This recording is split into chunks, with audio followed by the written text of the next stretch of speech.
Diverses questions se posent au lecteur du Nouveau Testament, et tout d'abord celle-ci. Pourquoi le Nouveau Testament contient-il 4 évangiles plutôt qu'un seul? La venue de Jésus-Christ fut un événement d'une importance exceptionnelle, très certainement l'événement le plus saillant de l'histoire de l'humanité. Aussi est-il compréhensible que Dieu ait voulu plusieurs témoins pour nous raconter ce fait capital, décisif pour des multitudes si l'on considère les conséquences de la mort et de la résurrection de Christ. Permettez-moi de tirer un parallèle. Lorsqu'il se produit quelque chose de particulier dans votre ville ou votre pays, plusieurs journalistes se rendent sur les lieux et font leur compte-rendu, souvent chacun à sa manière. Ou bien, lors d'un accident de la route, la police fait appel à plusieurs témoins avant d'établir son constat et d'attribuer les responsabilités. Or, si pour des faits d'importance relative, plusieurs témoins sont parfois nécessaires, n'est-ce pas normal que Dieu en ait choisi plusieurs pour raconter le plus grand événement de l'histoire? Plusieurs témoins, d'accord. Mais pourquoi 4 plutôt que 2 ou 5, par exemple? Il est des raisons précises pour lesquelles Dieu a voulu que nous ayons dans notre Bible 4 évangiles. Jésus-Christ nous y est présenté sous 4 aspects différents. Matthieu le révèle comme roi des Juifs, Marc comme serviteur de l'Éternel, Luc comme parfait homme et Jean comme fils de Dieu. Il s'agit là de 4 révélations distinctes mais complémentaires qui étaient du reste comme exigées par certaines prophéties de l'Ancien Testament. Des prophéties de l'Ancien Testament? Vous pensez que des prophéties ont comme motivé le caractère particulier de chaque évangile? Eh bien, certainement. Plusieurs exemples nous le montrent. Je pense à 4 annonces messianiques où les prophètes prévoient la venue de Jésus-Christ en introduisant leur déclaration par la préposition « voici ». Zacharie annonce « voici ton roi ». Ésaïe déclare « voici mon serviteur ». De son côté, David propose dans un psaume « voici l'homme ». Enfin, Ésaïe complète avec les mots « voici votre Dieu ». Ne fallait-il pas que le Nouveau Testament apporte en quelque sorte la démonstration de ces 4 voici? Or, les 4 évangiles montrent successivement que Jésus est roi, serviteur, homme et Dieu. Avez-vous d'autres exemples de ce genre? Oui, j'en ai encore 2 à l'esprit. Examinons, si vous le voulez bien, 4 prophéties de l'Ancien Testament où le Messie fut présenté comme le germe, c'est-à-dire la semence de vie envoyée par Dieu dans le monde. Ainsi, Jérémie, au chapitre 23, verset 5 de sa prophétie, disait « Dieu suscitera à David un germe ». C'est le message de l'évangile selon Matthieu, où Jésus-Christ est présenté comme fils de David. Zacharie, au chapitre 3, verset 8, annonce « Mon serviteur le germe ». C'est le message de l'évangile selon Marc. Et plus loin, le même prophète Zacharie reprend la pensée en annonçant « Un homme dont le nom est germe ». Zacharie 6, 12. C'est le message de l'évangile selon Luc. Quant à Ésaïe, il précise « le germe de l'Éternel » ou « le germe de Dieu », Ésaïe 4, 2, c'est-à-dire Jésus, le Fils de Dieu, message de l'Évangile selon Jean. Et maintenant, le deuxième exemple. Je pense aux 4 couleurs des étoffes utilisées dans le tabernacle de Moïse.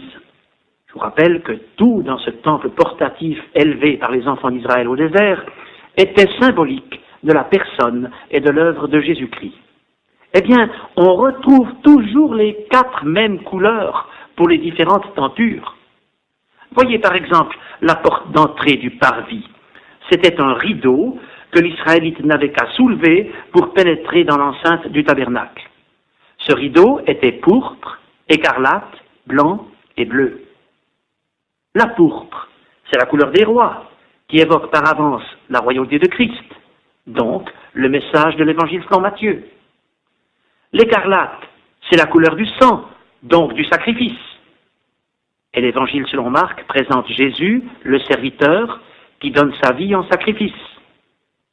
Le blanc, c'est la couleur de la pureté. Il préfigure Jésus-Christ, homme parfait et sans péché, né miraculeusement par la vertu du Saint-Esprit dans le sein de la Vierge Marie. C'est le message de l'évangile selon Luc. Enfin, le bleu, la couleur du ciel, annonce Jésus-Christ, le Fils de Dieu, descendu du ciel. C'est le message de l'évangile selon Jean. Nous sommes ici en présence de l'une des merveilles de l'Écriture. Il fallait que l'Israélite pénètre dans l'enceinte du tabernacle par cette porte de 4 couleurs pour s'approcher de l'autel des holocaustes où il pouvait obtenir le pardon de ses péchés. Or, cette porte préfigure la personne de Jésus-Christ présentée précisément par les 4 évangiles. N'a-t-il pas dit de lui-même « Je suis la porte, si quelqu'un entre par moi, il sera sauvé » Évangile selon Jean, chapitre 10, verset 9. Oui, Christ est la porte du salut. Celui qui accède à Dieu par lui obtient le pardon de ses péchés et la vie éternelle. Il n'est pas une porte de salut parmi d'autres, mais la porte du salut. Car il n'y a de salut en aucun autre, disait l'apôtre Pierre en Actes 4, 12. Mais comment découvrir les 4 aspects de la personne de Jésus-Christ en lisant les évangiles? On peut les découvrir par certaines comparaisons. Par exemple, la généalogie de Jésus-Christ. Je lis le premier verset de l'évangile selon Matthieu, généalogie de Jésus-Christ, fils de David, fils d'Abraham. Le but de l'évangile selon Matthieu est de nous présenter Jésus-Christ comme fils de David, donc roi, et fils d'Abraham, donc juif. C'est ainsi qu'il présente la généalogie du Messie. Dans l'évangile selon Marc, il n'y a pas de généalogie de Jésus-Christ. Pourquoi? Parce que le but de l'évangile selon Marc était de nous présenter Jésus-Christ comme serviteur. Et qui s'occuperait de la généalogie d'un serviteur? Il est donc dans la Bible des silences voulus de Dieu. Dans l'évangile selon Luc, nous trouvons aussi une généalogie de Jésus-Christ. Elle fait remonter les origines terrestres du Fils de Dieu, non pas à Abraham, mais à Adam. Pourquoi? Parce que le but de l'évangile selon Luc est de présenter Jésus-Christ comme parfait homme. Enfin, dans l'évangile selon Jean, nous chercherions en vain une généalogie de Jésus-Christ. Pourquoi? Le but de l'évangile selon Jean est de nous révéler Jésus comme Fils de Dieu directement descendu du Père. Considérons maintenant un autre fait. Certaines expressions caractéristiques utilisées dans les évangiles mettent en évidence l'orientation de chacun d'eux. Ainsi, l'évangile selon Matthieu cite 18 fois la phrase « afin que les Écritures soient accomplies ». Pour quelle raison? Parce qu'en présentant Jésus comme roi des Juifs, il incombait à Matthieu de démontrer que Jésus était bien le Messie annoncé par les Écritures. Dans l'évangile selon Marc, nous voyons le serviteur de l'Éternel à l'œuvre. Or Jésus était un parfait serviteur. Aussi n'est-ce pas étonnant que dans cet évangile apparaissent pas moins de 41 fois un petit mot grec qui, dans nos versions, est traduit par immédiatement, à l'instant ou aussitôt. N'est-ce pas là l'indice d'un service parfait? N'est-ce pas le serviteur parfait qui agit immédiatement ou aussitôt? Dans l'évangile selon Luc, une expression réapparaît à diverses reprises. Jésus ému de compassion. Or, ce troisième évangile montre Jésus, homme parfait, rempli de compassion pour la souffrance des hommes, prêt à les guérir et à les sauver. Enfin, dans l'évangile selon Jean, nous trouvons 81 fois le verbe croire et 35 fois le mot vie. Comme nous l'avons dit tout à l'heure, l'évangile selon Jean révèle Jésus comme Fils de Dieu. Or, il faut croire au Fils de Dieu pour avoir la vie. Ainsi, les mots et expressions caractéristiques de chacun des évangiles font ressortir le message distinctif que le Saint-Esprit réservait à chacun d'eux. Mais arrêtons-nous encore sur l'orientation générale du message de chacun des évangiles. Certains commentateurs ont défini cette orientation en montrant que Matthieu regarde plutôt vers le passé, l'accomplissement de l'Ancien Testament, que Marc s'exprime le plus souvent au présent, que Luc conduit ses lecteurs vers l'avenir lorsque le Fils de l'homme reviendra, et que Jean montre le Fils de Dieu sorti de l'éternité passée pour conduire les croyants dans la certitude de l'éternité future en sa présence. Peut-être que ce schéma ne tient pas suffisamment compte de la richesse des évangiles, tous remplis à divers degrés du passé, du présent, de l'avenir et de l'éternité. Mais quoi qu'il en soit, l'éternité est devant chacun de nous. Si vous n'avez pas encore accepté Christ comme votre sauveur, la solution à l'important problème de la mort et de l'au-delà, c'est qu'aujourd'hui vous vous mettiez en règle avec Dieu et que vous vous repentiez devant lui en confessant votre péché et que vous reconnaissiez que Jésus-Christ a porté à la croix du Calvaire votre condamnation en expiant votre iniquité.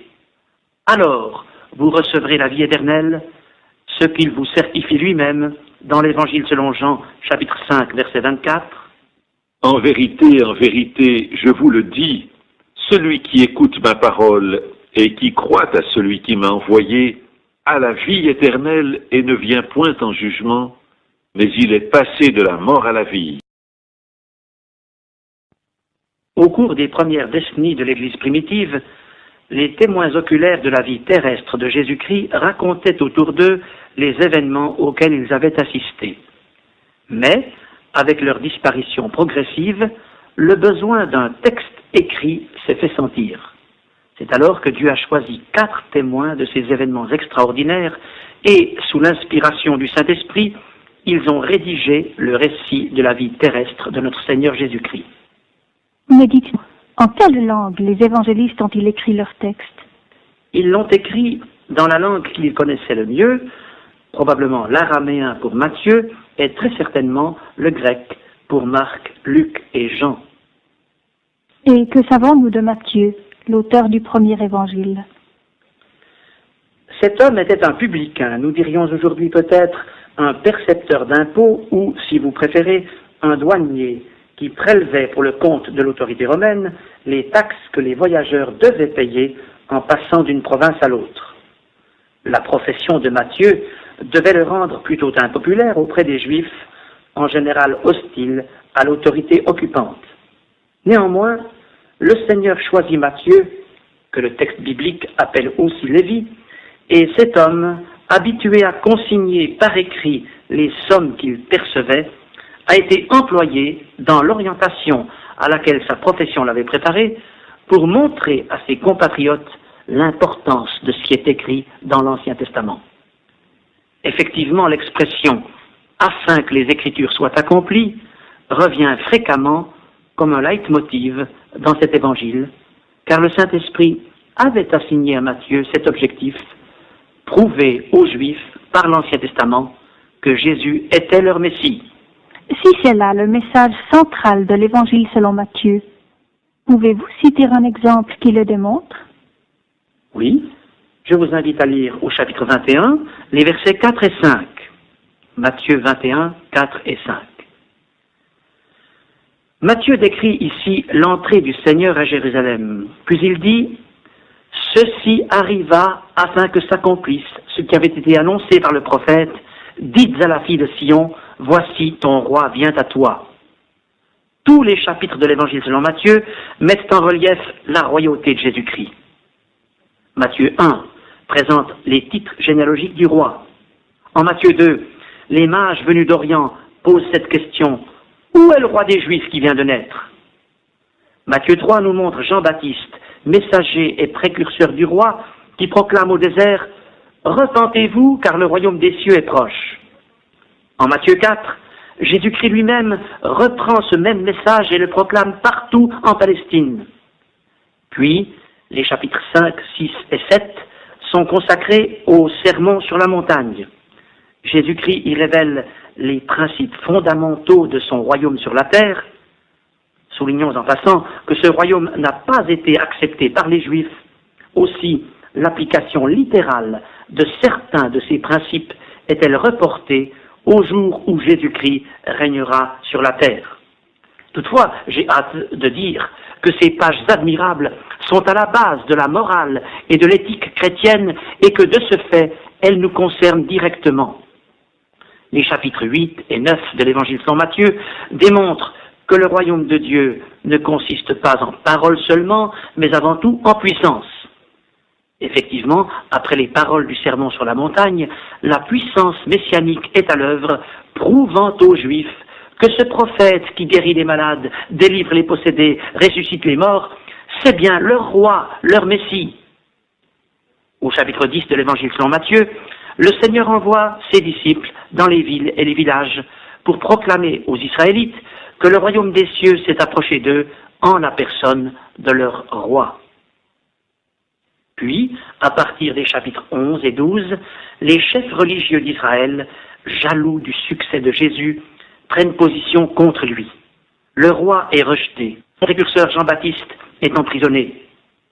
Aussi le Seigneur se tourne-t-il vers les foules, déçues de la religion, puis vers les païens. Il propose à tous sa grâce inconditionnelle et illimitée.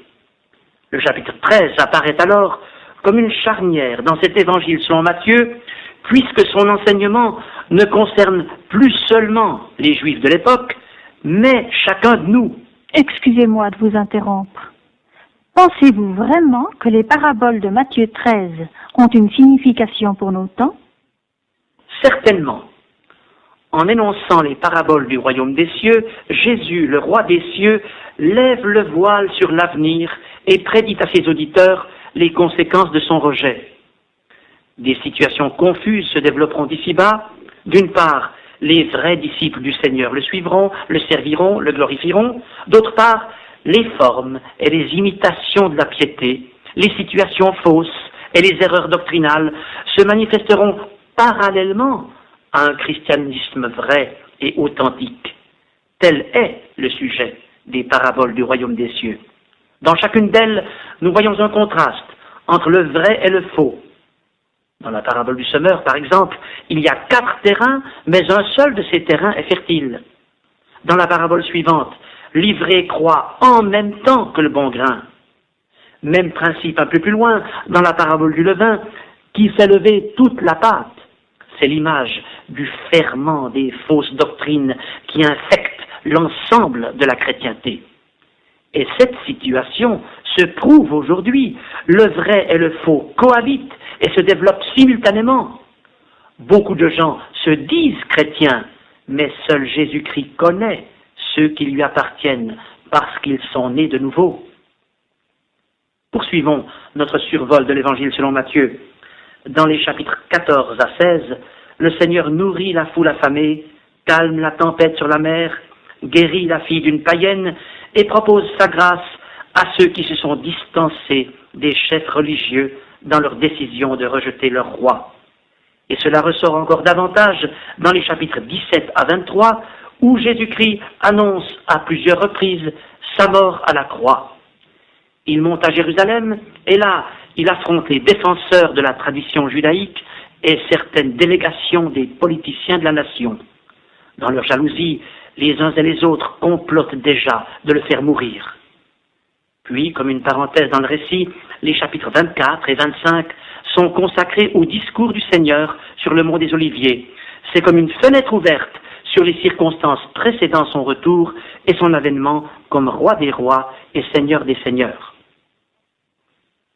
Les traits caractéristiques de l'Évangile selon Matthieu ressortent jusqu'à la fin. Ainsi, il s'attache à montrer la responsabilité des Juifs lors de la crucifixion du Messie.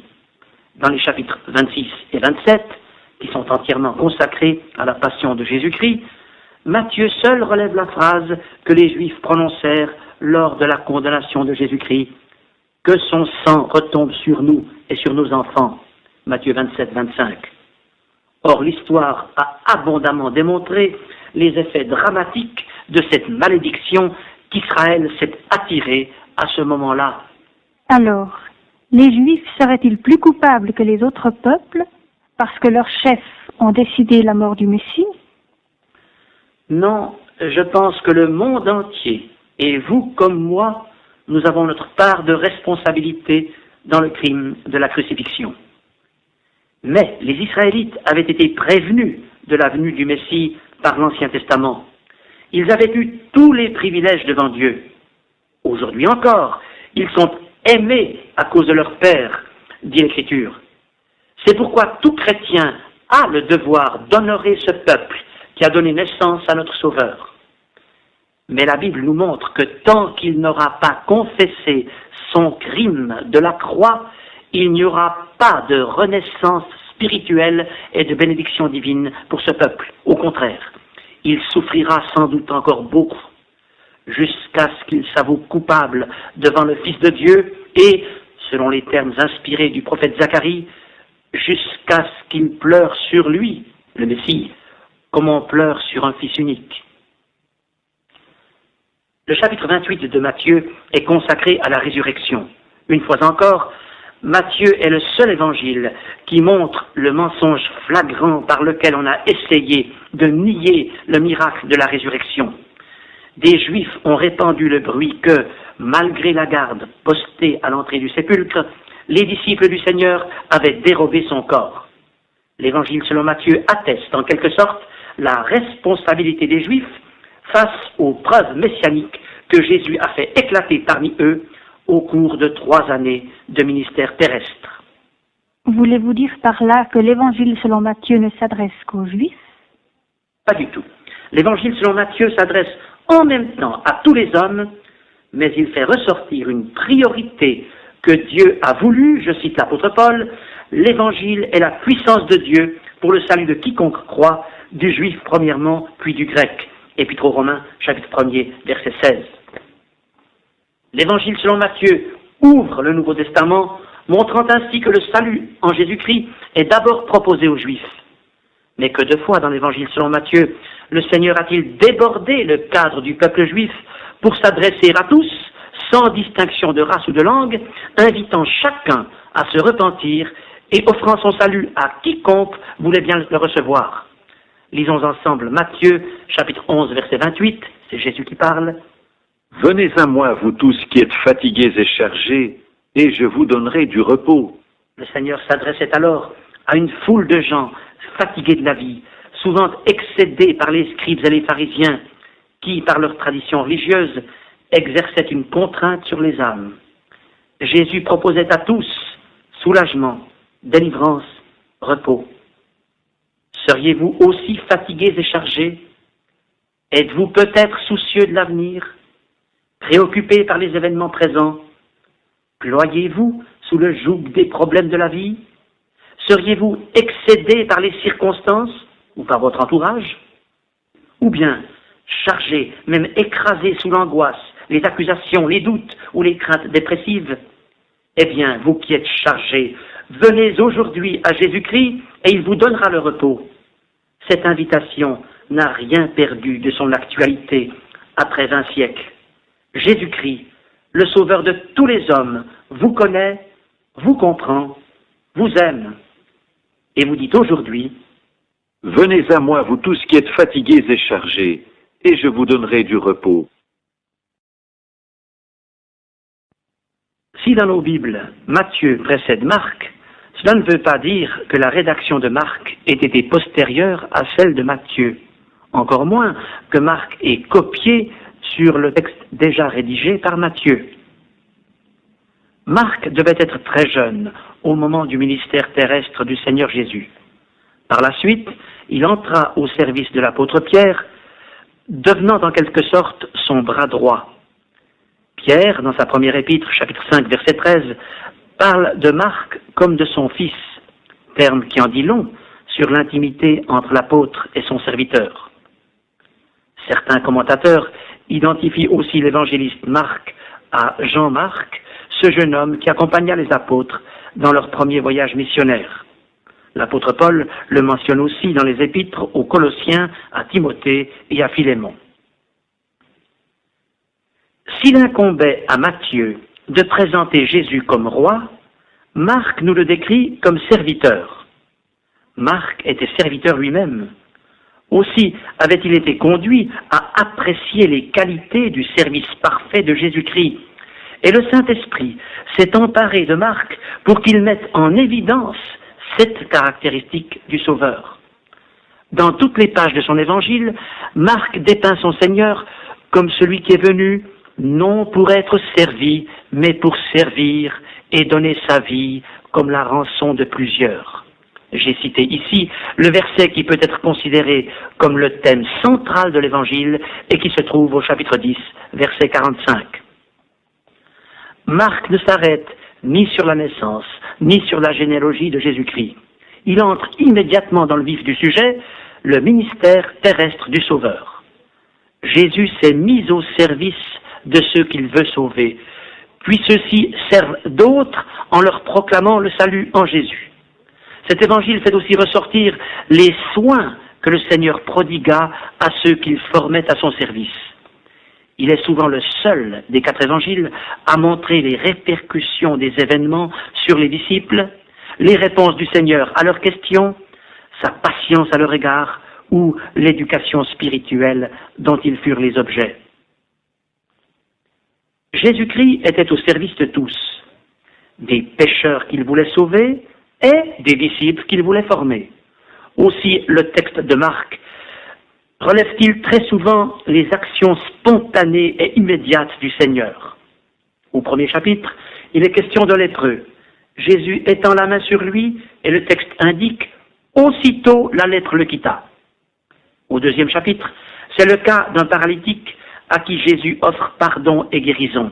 Il est dit de cet homme « Il se leva à l'instant, prit son lit et sortit en présence de tout le monde ». Au chapitre 3, un homme à la main sèche est guéri instantanément dans la synagogue. Au chapitre 4, les disciples sur la mer sont menacés par la tempête, mais dès que le Seigneur parle, le vent cesse et il se produit un grand calme. Au chapitre 5, un démoniaque est délivré sur le champ. Puis c'est le cas touchant de la guérison d'une femme malade, récit sur lequel nous voulons nous arrêter quelques instants. Voulez-vous lire avec nous Évangile selon Marc, chapitre 5, versets 25 à 34. Or, il y avait une femme atteinte d'une perte de sang depuis 12 ans. Elle avait beaucoup souffert entre les mains de plusieurs médecins, elle avait dépensé tout ce qu'elle possédait, et elle n'avait éprouvé aucun soulagement, mais était allée plutôt en empirant. Ayant entendu parler de Jésus, elle vint dans la foule par derrière et toucha son vêtement. Car elle disait, « Si je puis seulement toucher ses vêtements, je serai guérie. » Au même instant, la perte de sang s'arrêta, et elle sentit dans son corps qu'elle était guérie de son mal. Jésus connut aussitôt en lui-même qu'une force était sortie de lui, et se retournant au milieu de la foule, il dit, « Qui a touché mes vêtements ?» Ses disciples lui dirent, « Tu vois la foule qui te presse et tu dis, qui m'a touché ?» Et il regardait autour de lui, pour voir celle qui avait fait cela. La femme, effrayée et tremblante, sachant ce qui s'était passé en elle, vint se jeter à ses pieds et lui dit toute la vérité. Mais Jésus lui dit, « Ma fille, ta foi t'a sauvée, va en paix et sois guérie de ton mal. » Mettez-vous à la place de cette femme. Elle a dépensé tous ses biens, son état est allé en empirant. Elle entend parler de Jésus, elle s'approche de lui par derrière et touche le bord de son vêtement. Aussitôt, elle est guérie de son mal.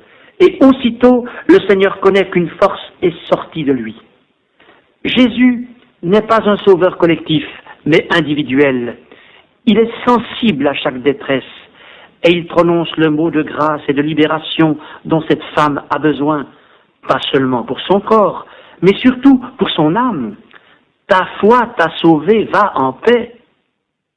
Vous avez peut-être un problème précis, et je ne parle pas ici de vos maladies physiques, mais de vos souffrances morales, car le Seigneur Jésus considère toujours l'âme en priorité sur le corps. Vous avez cherché partout des solutions à votre situation, et vous n'avez trouvé que des médecins impuissants devant votre cas. Vous ne pouvez supporter plus longtemps cette souffrance morale. Vous avez besoin d'une délivrance que Jésus-Christ seul peut vous accorder. Faites un acte de foi comme cette femme. Vous n'avez pas à toucher un vêtement ou une relique quelconque, mais par la foi et en priant, vous pouvez vous approcher du Sauveur exactement comme elle. Cette femme est venue par derrière. Elle voulait rester cachée, peut-être un peu comme vous, qui aimeriez vous cacher, garder l'anonymat et venir au Sauveur sans que les autres le sachent. À vrai dire, vous aimeriez voir sans être vu. En cet instant, pourquoi ne pas vous mettre à genoux et venir à Jésus-Christ en toute simplicité? Il peut vous dire, à vous, maintenant, ma fille, mon fils, ta foi t'a sauvé, va en paix.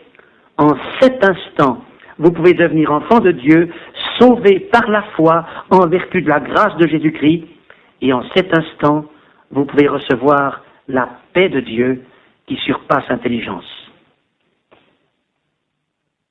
Mais poursuivons notre survol de l'Évangile selon Marc. Dans ce même chapitre 5, Jésus guérit une fillette de 12 ans. Nous lisons à son sujet, Évangile selon Marc, chapitre 5, verset 42, « Aussitôt, la jeune fille se leva et se mit à marcher. » Ce mot « aussitôt », indice du service parfait de Christ, nous le retrouvons au chapitre 6, lorsque Jésus oblige les disciples à monter dans la barque. C'est dans la tempête que Jésus les rassurera. Au chapitre 7, le Seigneur guérit un sourd de qui nous lisons « Aussitôt ses oreilles s'ouvrirent ». Au chapitre 8, c'est la phrase « Aussitôt Jésus monta dans la barque ». Au chapitre 9, ce mot « aussitôt » se retrouve 2 fois dans le récit de la guérison d'un enfant possédé. Au chapitre 10, il est dit de Bartimée, l'aveugle guéri, qu'il retrouvera aussitôt la vue et suivit Jésus dans le chemin. Et plus on s'approche de la fin de l'Évangile selon Marc, plus on se rend compte de la perfection du service de Jésus-Christ, le serviteur de l'Éternel. Il est à la disposition de tous. Il forme ses disciples en les préparant aux heures difficiles qu'ils connaîtront avant et après sa mort. Il prend le temps de répondre aux attaques de ses ennemis, montrant d'avance, par un enseignement précis et par des paraboles, le sort de la nation d'Israël devenue spirituellement aveugle. Le chapitre 13 est très actuel, car le temps dont Jésus parle à ses disciples au mont des Oliviers est en réalité le nôtre, puisque nous sommes arrivés, nous, à la fin du temps de la grâce de Dieu. Puis, Marc, chapitres 14 et 15, décrivent en termes à la fois sobres et pathétiques les événements de la Passion. Le Seigneur donne sa vie. Après le service parfait, c'est le sacrifice parfait. Et le lecteur de ces pages sacrées ne peut que conclure avec l'officier de l'armée romaine qui assistait à la crucifixion. Assurément, cet homme était fils de Dieu. Et c'est encore en des termes simples et saisissants que la résurrection de Christ nous est décrite au chapitre 16 de l'Évangile selon Marc. Alors, le Seigneur confie une nouvelle mission aux disciples. Nous lisons au verset 15 de ce chapitre. « Allez par tout le monde et prêchez la bonne nouvelle à toute la création. » Jésus-Christ a servi, il a travaillé, il s'est abaissé au-dessous de tous.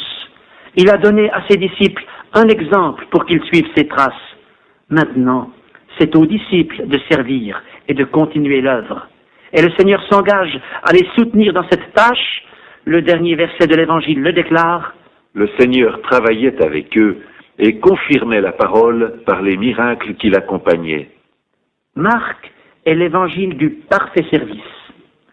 Aussi était-ce dans la ligne de sa mission qu'il s'achève avec une promesse précise adressée à ceux qui aujourd'hui suivent Jésus-Christ, le parfait serviteur, pour le servir à leur tour. Le Seigneur s'engage à travailler avec tous ceux qui voudront suivre ses traces et agir comme lui, près de lui et pour lui. Pourquoi n'y aurait-il pas parmi vous un futur serviteur, une future servante de Dieu, disposée à suivre les traces du Maître? Il n'est pas de plus grand bonheur ici-bas que de donner sa vie à Jésus-Christ pour qu'il l'emploie à son service. Le monde n'a pas besoin de moralistes ou de sermonneurs. Il attend des hommes et des femmes qui se donnent par amour pour Jésus-Christ et pour les âmes. Si vous acceptez de suivre les traces de Jésus-Christ, parfait serviteur, en vous plaçant au service des autres, la promesse de l'Évangile selon Marc, chapitre 16, verset 20, s'accomplira aussi pour vous. Le Seigneur travaillait avec eux et confirmait la parole par les miracles qui l'accompagnaient. Et le plus grand miracle, c'est de voir des âmes perdues dans leur péché passer des ténèbres à la lumière, des tourments de l'âme à la paix du cœur, de la perdition éternelle à la vie éternelle avec Christ. Chacun des 4 évangiles présente un aspect différent de la personne de Jésus-Christ. Alors que Matthieu s'est principalement tourné vers les Juifs pour leur prouver que Jésus était le Messie, Marc a présenté le serviteur de l'Éternel donnant sa vie pour les hommes et formant les serviteurs appelés à le suivre. Quant à Luc, il nous met en présence du Dieu qui s'est fait homme pour sauver tous les hommes sans distinction de race ou de classe. Et il appartiendra à Jean d'apporter le complément indispensable à cet ensemble, en nous révélant le Fils de Dieu qui est de toute éternité et qui invite juifs et païens à croire en lui pour avoir la vie éternelle. Au point de vue de la longueur du texte, l'évangile selon Luc est le plus important des 4 évangiles. Luc était donc un médecin que le Nouveau Testament mentionne à diverses reprises. Dans ses épîtres, l'apôtre Paul l'appelle le médecin bien-aimé. Sa présence aux côtés de l'apôtre l'avait particulièrement qualifié à écrire, sous l'inspiration du Saint-Esprit, le livre des Actes, ce qu'il fit sans doute après avoir achevé son évangile.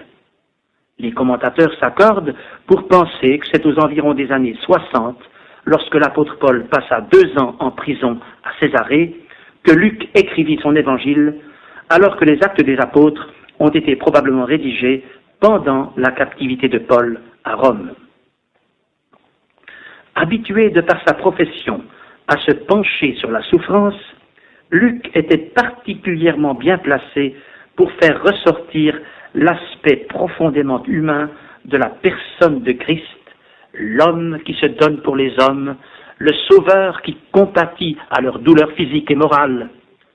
L'expression ému de compassion est caractéristique à l'évangile selon Luc. Effectivement, nous y découvrons Jésus, le Fils de l'homme, c'est le titre qu'il se donne lui-même, s'approchant des hommes pour compatir à leur détresse et les en délivrer. Luc est un scientifique, mais il ne nie pas les miracles. Au contraire, il s'incline devant la toute-puissance du Seigneur.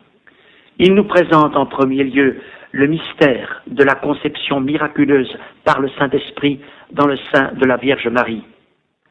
Puis il décrit avec sobriété et réalisme la puissance du Seigneur à l'œuvre en Palestine. Des 4 évangiles, c'est certainement celui qui réserve le plus de place dans son récit aux guérisons accomplies par Jésus-Christ, le divin médecin.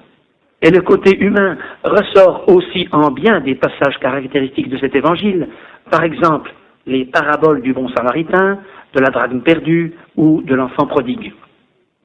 Luc a adressé ces 2 livres, à savoir l'Évangile et les Actes des Apôtres, au même personnage, le très excellent Théophile, qui est mentionné au 3e verset du 1er chapitre. Ce nom grec et la forme de politesse qui le précède dans le texte nous montrent que l'évangéliste destinait son écrit à un personnage influent, probablement à une autorité du monde gréco-romain. Or, cette intention était symbolique. Luc avait pour mission de montrer que le message de Jésus-Christ ne s'adressait pas seulement aux Juifs, mais à tous les hommes sans distinction de classe ou de race. C'est l'évangile de la grâce de Dieu manifestée envers l'humanité. L'on peut du reste résumer tout le message de cet évangile par le verset suivant. Le Fils de l'homme est venu chercher et sauver ceux qui étaient perdus. Permettez-nous de vous proposer la lecture de la magnifique histoire de Zachée, d'où est tiré le verset que nous venons de citer, au chapitre 19 de l'évangile selon Luc, versets 1 à 4 tout d'abord. Jésus, étant entré dans Jéricho, traversait la ville. Et voici, un homme riche, appelé Zachée, chef des publicains, cherchait à voir qui était Jésus, mais il ne pouvait y parvenir à cause de la foule, car il était de petite taille. Il courut en avant et monta sur un sycomore pour le voir, parce qu'il devait passer par là. En raison de ses fonctions de percepteur des taxes, Zachée était un homme impopulaire. De plus, il était de petite taille. Mais Zachée avait un si grand désir de voir Jésus qu'il vainquit tous les obstacles qui l'empêchaient d'accéder à lui. Y aurait-il des obstacles qui vous empêchent de voir Jésus? Pour Zachée, c'était la foule qui l'entourait. Pour vous, c'est peut-être la foule de vos raisonnements, des préjugés qui remplissent votre esprit, des influences que vous avez subies, des partis pris que vous avez adoptés depuis de longues années. Mais poursuivons la lecture du récit, Évangile selon Luc, chapitre 19, verset 5. Lorsque Jésus fut arrivé à cet endroit, il leva les yeux et lui dit, « Zachée, hâte-toi de descendre, car il faut que je demeure aujourd'hui dans ta maison. » Zachée se hâta de descendre et le reçut avec joie. Zachée était monté sur un arbre afin de voir Jésus. Mais Jésus se chargea de l'en faire descendre. Il fallait que Zachée descende de son arbre pour que le Seigneur puisse entrer dans sa maison. C'est aussi une image. Vous êtes peut-être juché, non pas sur un sycomore, mais sur l'arbre de la haute opinion que vous avez de vous-même. Vous pensez avoir raison. Et de fait, vous ne voulez pas céder dans votre fort intérieur, encore moins vous repentir de votre incrédulité. Jésus vous voit aujourd'hui, là où vous êtes, exactement comme il avait vu Zachée autrefois. Vous êtes perché trop haut. Jésus vous dit ce qu'il avait dit à Zachée, « Hâte-toi de descendre, car il faut que je demeure aujourd'hui dans ta maison, non pas dans le logement où vous vivez, mais dans la maison de votre cœur, car votre cœur peut devenir l'habitation de Jésus-Christ, et il voudrait remplir ce cœur par sa présence. » Mais le récit continue, versets 6 à 10 du chapitre 19 de l'Évangile selon Luc. Zachée se hâta de descendre et le reçut avec joie. Voyant cela, tous murmuraient et disaient, « Il est allé loger chez un homme pécheur. » Mais Zachée, se tenant devant le Seigneur, lui dit, « Voici, Seigneur, je donne aux pauvres la moitié de mes biens, et si j'ai fait tort de quelque chose à quelqu'un, je lui rends le quadruple. » Jésus lui dit, « Le salut est entré aujourd'hui dans cette maison, parce que celui-ci est aussi un fils d'Abraham, car le Fils de l'homme est venu chercher et sauver ceux qui étaient perdus. » Zachée a reçu Jésus-Christ avec joie.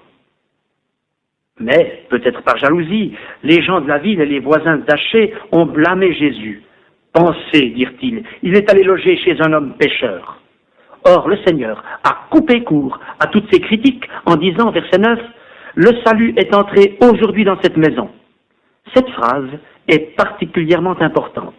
Le salut, ce n'est pas un système, une idéologie ou une religion, c'est une personne. Quand Jésus-Christ entre dans une vie, c'est le salut éternel et parfait qui entre dans cette vie pour la transformer, la réjouir et la remplir de la paix de Dieu. Pourquoi ce merveilleux salut n'entrerait-il pas aujourd'hui dans votre maison, c'est-à-dire dans votre cœur? Et pourquoi le Seigneur Jésus ne certifierait-il pas de son autorité divine votre expérience d'homme sauvé par grâce pour l'éternité en vous disant à vous ce qu'il a dit à Zachée, le salut est entré aujourd'hui dans cette maison? Une merveilleuse harmonie lie les saintes écritures entre elles. Aussi arrive-t-il que le message de l'un de ces livres soit comme résumé dans un passage se trouvant tout ailleurs dans la Bible. En 7 étapes successives, Luc présente Jésus-Christ, vrai homme, se donnant pour sauver tous les hommes. Or, ces 7 étapes sont comme définies et condensées dans ce que l'apôtre Paul écrivit aux Philippiens, chapitre 2, versets 6 à 9. Jésus-Christ, existant en forme de Dieu, s'est dépouillé lui-même en prenant une forme de serviteur, en devenant semblable aux hommes.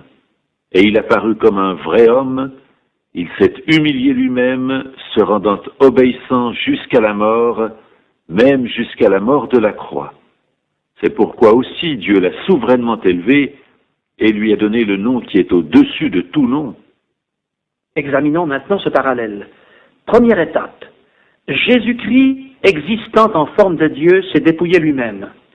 C'est le thème de l'évangile selon Luc, chapitre 1, verset 1 à chapitre 2, verset 40, où le texte sacré nous présente la naissance miraculeuse de Jésus-Christ après sa conception par le Saint-Esprit dans le sein de la Vierge Marie. Deuxième étape, en prenant une forme de serviteur. C'est le sujet de la fin du chapitre 2 de l'évangile selon Luc, où Jésus sert dans la maison de son père Joseph, le charpentier de Nazareth, et où il est soumis à ses parents terrestres. Troisième étape, en devenant semblable aux hommes. Jésus prouve au chapitre 3 et au début du chapitre 4 qu'il s'est rendu semblable aux hommes, d'abord en se faisant baptiser par Jean-Baptiste comme les foules de Palestine, puis en présentant sa généalogie d'homme. Enfin, en acceptant d'être tenté comme tous les hommes. Mais j'ai hâte d'ajouter que, contrairement à nous, il n'a pas cédé à la tentation et n'a jamais commis de péché. Quatrième étape. Il a paru comme un vrai homme et il s'est humilié lui-même. Tel est le sujet de la section suivante de l'évangile selon Luc, depuis le chapitre 4, verset 16, jusqu'au chapitre 9, verset 17, qui nous décrit le ministère du Fils de l'homme s'abaissant parmi les hommes pour les sauver. Cinquième étape. Se rendant obéissant jusqu'à la mort. Dès le chapitre 9, verset 18, et jusqu'au chapitre 22, verset 38, Luc nous décrit la préparation à la passion. Jésus-Christ monte à Jérusalem, il se rend obéissant jusqu'à la mort, et, à cette reprise, il prépare ses disciples à son suprême sacrifice, leur annonçant ses souffrances et sa mort. Mais pas n'importe quelle mort. La sixième étape précise, même jusqu'à la mort de la croix. La fin du chapitre 22 et le chapitre 23 de l'évangile selon Luc nous décrivent l'arrestation, le procès et la crucifixion de Jésus-Christ. Enfin, il est une septième étape qui correspond au chapitre 24 de l'évangile selon Luc, et cette étape, nous pouvons la résumer dans les paroles de l'apôtre Paul aux Philippiens. C'est pourquoi aussi Dieu l'a souverainement élevé et lui a donné le nom qui est au-dessus de tout nom. Jésus-Christ a été souverainement élevé par sa résurrection. Fait tout à fait remarquable, dans ce chapitre 24, le Saint-Esprit inspire Luc à présenter le ressuscité sous le titre « Seigneur ». C'est la première mention de ce titre dans le Nouveau Testament qui nous ramène à la conclusion du passage précité de Philippiens 2, 5 à 11. Afin qu'au nom de Jésus, tout genou fléchisse dans les cieux, sur la terre et sous la terre, et que toute langue confesse que Jésus-Christ est Seigneur, à la gloire de Dieu le Père. Que dans votre cœur quelque chose se mette à vibrer devant l'harmonie, l'unité, l'autorité et l'inspiration divine des Écritures, et qu'à votre tour, vous puissiez vous adresser à Jésus-Christ, non pas comme à un Dieu impersonnel et éloigné, mais comme à votre Sauveur personnel, votre Seigneur ressuscité, souverainement élevé dans les cieux, et cependant prêt à vous entendre, vous comprendre, vous sauver et vous rendre participant à son bonheur éternel.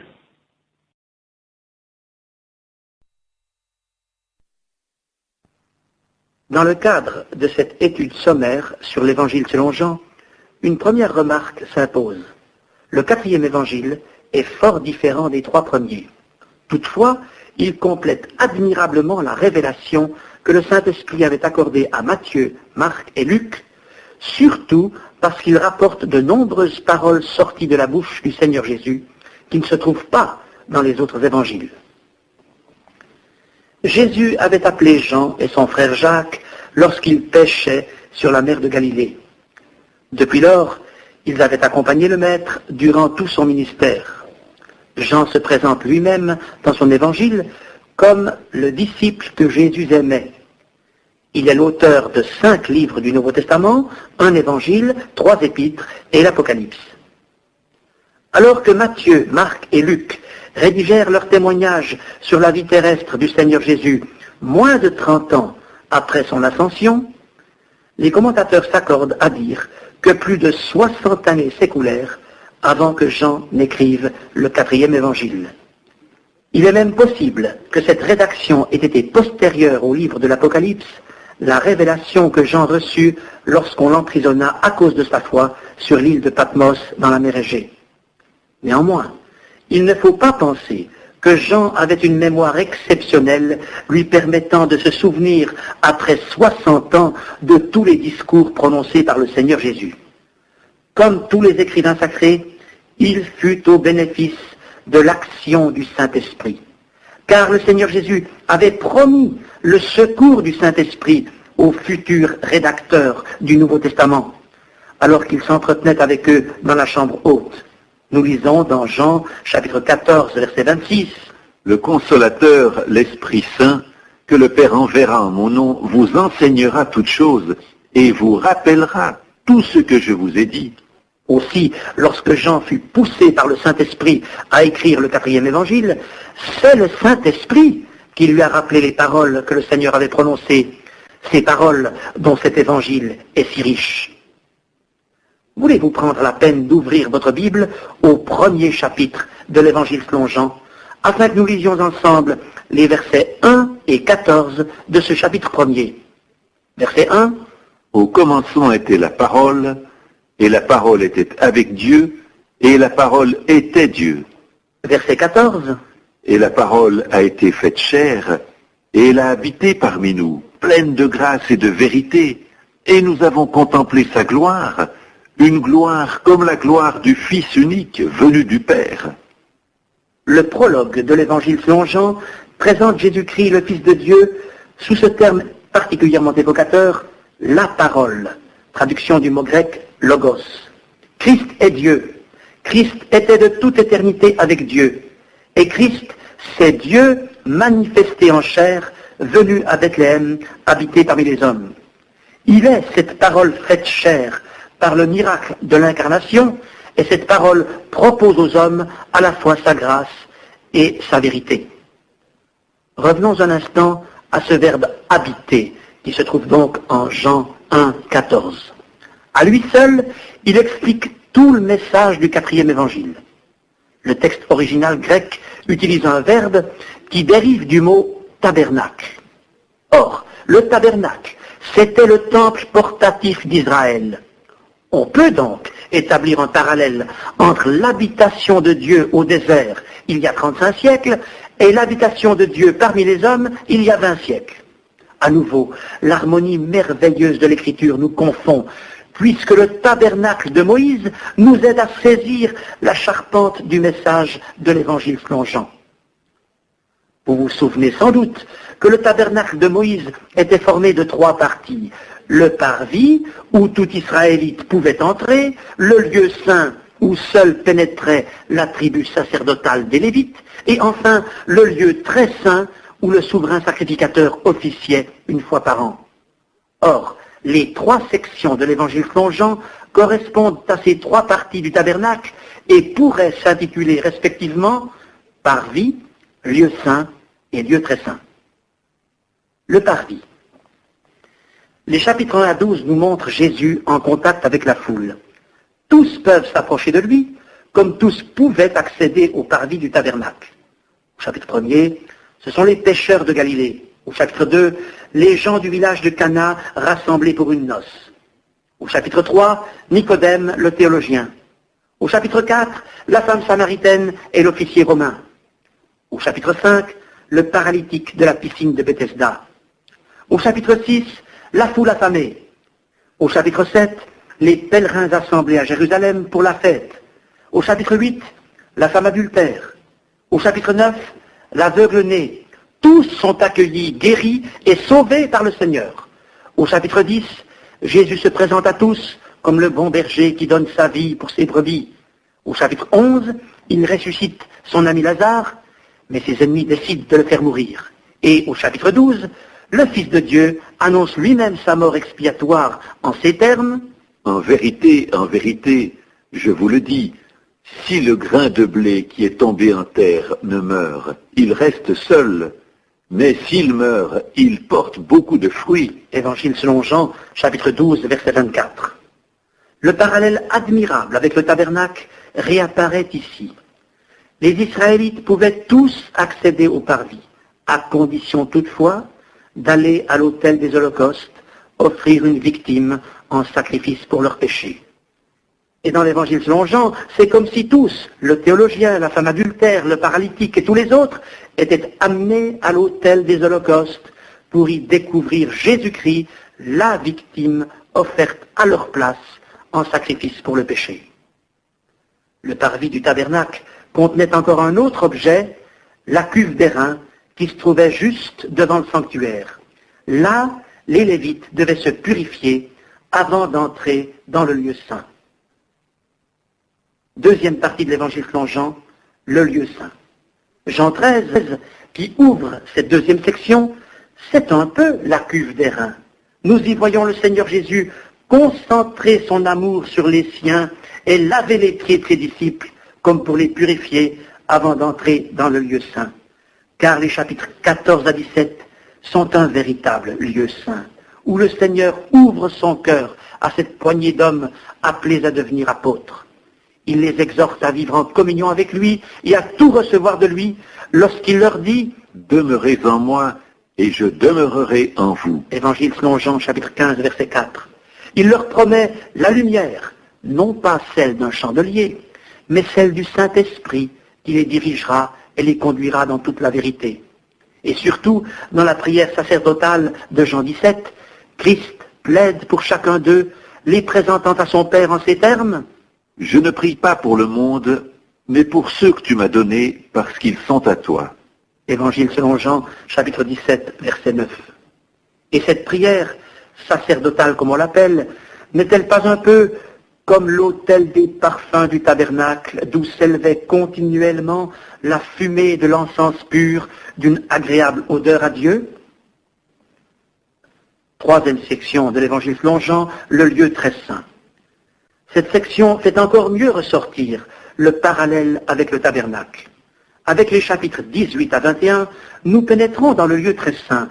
Seul le souverain sacrificateur avait le droit d'entrer dans cette partie du tabernacle où se trouvait l'arche de l'Alliance. Or, dans ces derniers chapitres de l'évangile selon Jean, Jésus-Christ n'est plus avec ses disciples, il est seul.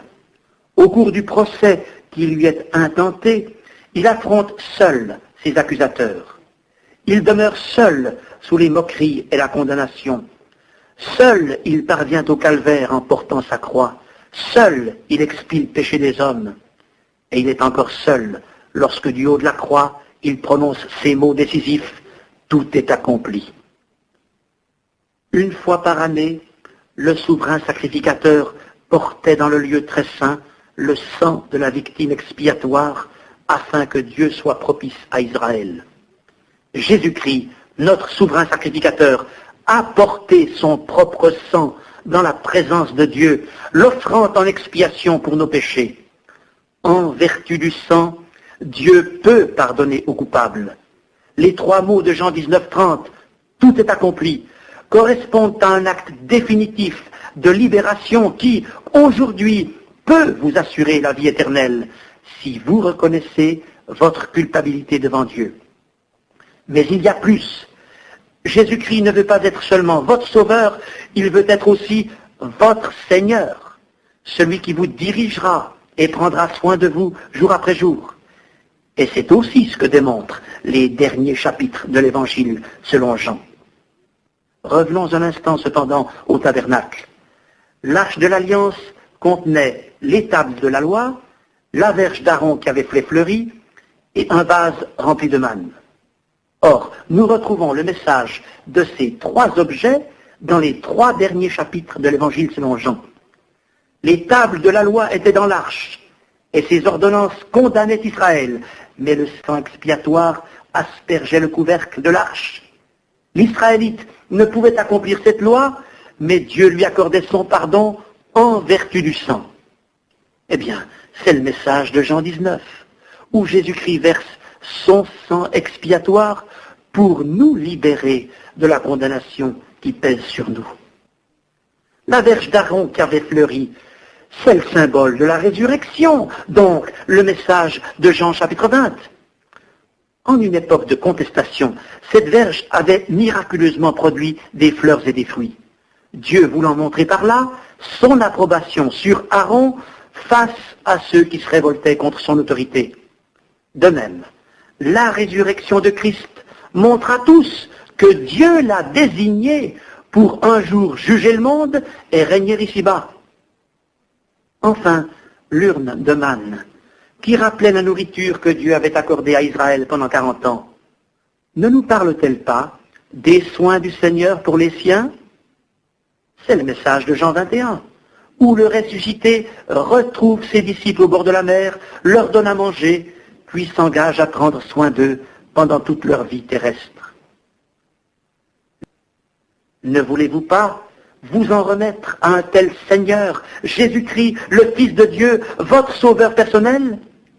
Lisons ensemble, pour terminer, le dernier verset du chapitre 20 de l'Évangile selon Jean. Ces choses ont été écrites afin que vous croyiez que Jésus est le Christ, le Fils de Dieu, et qu'en croyant, vous ayez la vie en son nom. Maintenant, en cet instant précis, la vie de Dieu peut pénétrer en vous toute chose nouvelle. Repentez-vous de votre péché, croyez à l'œuvre expiatoire de Christ, acceptez Jésus-Christ maintenant et vous serez sauvés pour la vie et pour l'éternité. Le livre des Actes constitue le lien indispensable entre le ministère terrestre du Seigneur décrit dans les évangiles et la doctrine chrétienne exposée par les apôtres. Dans nos Bibles, le livre s'intitule « Les actes des apôtres », mais il serait plus juste de dire « Les actes du Saint-Esprit par le moyen des apôtres », car le Saint-Esprit y occupe une place prépondérante. Lorsque Jésus-Christ s'était entretenu avec ses disciples dans la chambre haute juste avant sa mort, il leur avait dit « Et moi je prierai le Père, et il vous donnera un autre consolateur, afin qu'il demeure éternellement avec vous, l'Esprit de vérité, que le monde ne peut recevoir parce qu'il ne le voit point et ne le connaît point, mais vous, vous le connaissez, car il demeure avec vous, et il sera en vous. » Évangile selon Jean, chapitre 14, versets 16 et 17. Le Saint-Esprit est éternel, il a donc toujours existé. Il était déjà à l'œuvre dans l'Ancien Testament. Mais alors, l'Esprit de Dieu se saisissait occasionnellement de certains hommes pour une tâche particulière, un ministère limité dans le temps. Il en était de même pour les disciples, lorsque le Seigneur Jésus était sur terre, le Saint-Esprit agissait en eux et par eux, mais il n'habitait pas en eux de façon permanente. Avant de quitter ses disciples, le Seigneur leur annonça donc un fait nouveau, « Il sera en vous ». Cette promesse se réalisa le jour de la Pentecôte, lorsque le Saint-Esprit descendit pour habiter dans le cœur des croyants. Il n'est donc pas étonnant que tous les chapitres du livre des Actes des Apôtres gravitent autour de la personne et de l'œuvre du Saint-Esprit. En acte 1, les disciples attendent le Saint-Esprit, selon ce que le Seigneur a déclaré juste avant de monter au ciel. Vous recevrez une puissance, le Saint-Esprit survenant sur vous, et vous serez mes témoins à Jérusalem, dans toute la Judée, dans la Samarie, et jusqu'aux extrémités de la terre. Actes, chapitre 1er, verset 8. Personne ne se doutait alors que par cette déclaration, le Seigneur traçait le plan littéraire du livre des Actes qui nous décrit successivement les actes du Saint-Esprit à Jérusalem, chapitre 1 à 7, les actes du Saint-Esprit en Judée et en Samarie, chapitre 8, et, avec les voyages de l'apôtre Paul, les actes du Saint-Esprit jusqu'aux extrémités de la terre, chapitre 9 à 28. Au deuxième chapitre, le Saint-Esprit descend sur les apôtres sous la forme de langues de feu. Un miracle en résulte. Ces hommes simples, et pour la plupart sans instruction, sont rendus capables de s'exprimer en diverses langues et annoncent à tous ceux qui sont à Jérusalem, juifs et étrangers, la bonne nouvelle de la grâce de Dieu. Le Saint-Esprit convainc de péché 3000 personnes qui se convertissent. c'est la naissance de l'Église primitive. Dans les chapitres 3 et 4 du livre des Actes, le Saint-Esprit opère de nouveaux miracles. Il guérit, par l'intermédiaire de Pierre et de Jean, un boiteux de naissance. Il inspire la prédication des apôtres et confond leurs adversaires. En Acte 5, le Saint-Esprit écarte de l'Église naissante les éléments indésirables, en particulier ceux qui mentent au Saint-Esprit, comme Ananias et Saphira. En Acte 6, le Saint-Esprit préside à la première organisation pratique de l'Église primitive. Acte 7 nous montre Étienne, rempli du Saint-Esprit, affrontant courageusement ses adversaires. Il sera le premier martyr du christianisme. En Acte 8, le Saint-Esprit agit sur les foules de Judée et de Samarie, comme dans le cœur d'un ministre éthiopien venu à Jérusalem. Acte 9 décrit la conversion de Saul de Tarse, qui deviendra l'apôtre Paul. Le Saint-Esprit transformera ce grand ennemi de l'Évangile et il deviendra le plus puissant avocat de sa cause. Les chapitres 9 à 12 du livre des Actes nous décrivent l'œuvre du Saint-Esprit par l'intermédiaire de Pierre, d'abord à Lyde, puis à Joppé, enfin à Césarée, où Corneille, un officier romain, et les premiers païens se convertissent. Puis la persécution sévit, Jacques est mis à mort, mais Pierre est miraculeusement délivré de la prison et du supplice auquel Hérode le destinait.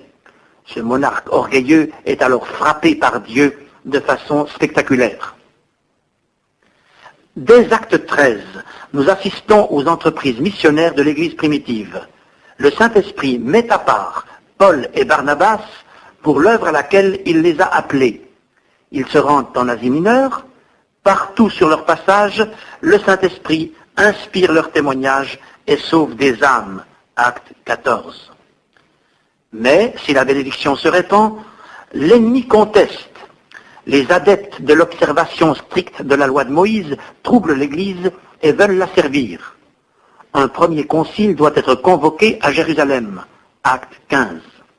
Là, le Saint-Esprit dirige les apôtres Paul et Jacques dans leurs exhortations. L'Église est ainsi préservée d'un grave danger. Le terrain étant purifié, le Saint-Esprit étend à nouveau son action vers le monde païen. C'est le deuxième voyage missionnaire de Paul. Cette fois, le Saint-Esprit le conduit de façon manifeste en Europe. Sa première étape est Philippe, où se convertissent Lydie, le geôlier de la prison et leur famille. Puis ce sont Thessalonique, Bérée, Athènes et Corinthe. Et après 18 mois passés dans cette ville, Paul retourne à Jérusalem et à Antioche, actes 16 à 18. Le troisième voyage missionnaire de l'apôtre Paul le conduit d'abord à Éphèse, où il passe 3 ans. Après une visite des églises d'Achaïe et de Macédoine, Paul s'arrête à Troas et à Milet avant de retourner en Palestine. De ville en ville, le Saint-Esprit l'avertit des tribulations qui l'attendent. À Jérusalem, il est arrêté. Les autorités romaines le protègent devant la haine des Juifs et il témoignera devant plusieurs rois et gouverneurs au cours de 2 ans d'emprisonnement à Césarée, actes 19 à 26.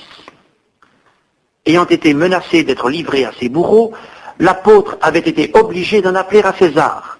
C'est donc, comme prisonnier, qu'il entreprend son 4e voyage, voyage mouvementé au cours duquel il aurait pu perdre la vie dans un naufrage.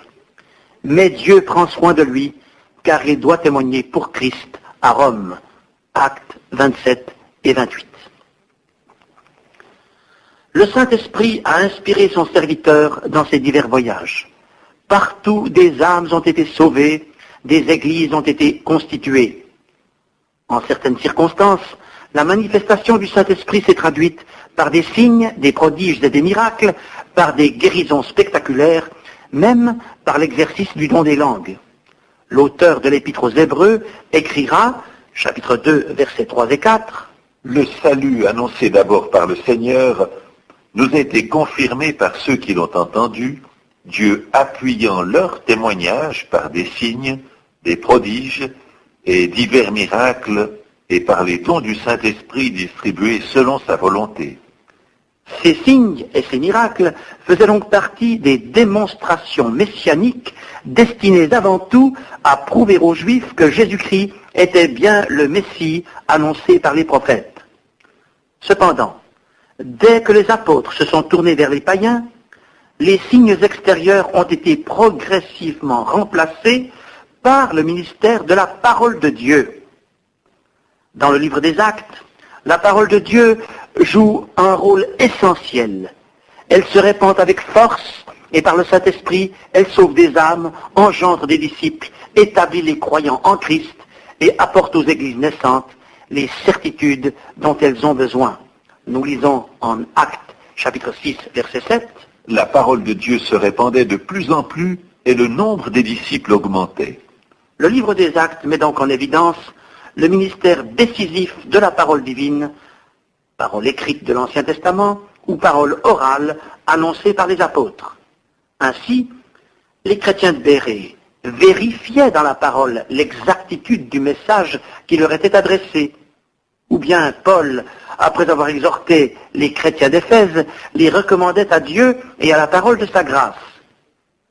Si en quelques années, le message de l'Évangile s'est propagé dans tout le monde civilisé, c'est en vertu de l'autorité de la parole divine sanctionnée par le Saint-Esprit. Vous désirez que Dieu agisse en vous, sachez qu'il ne le fera pas sans utiliser la parole de Dieu. Avez-vous découvert l'importance de l'Écriture sainte pour vous personnellement? Permettez-moi de recourir à une illustration tirée précisément de ce livre des Actes.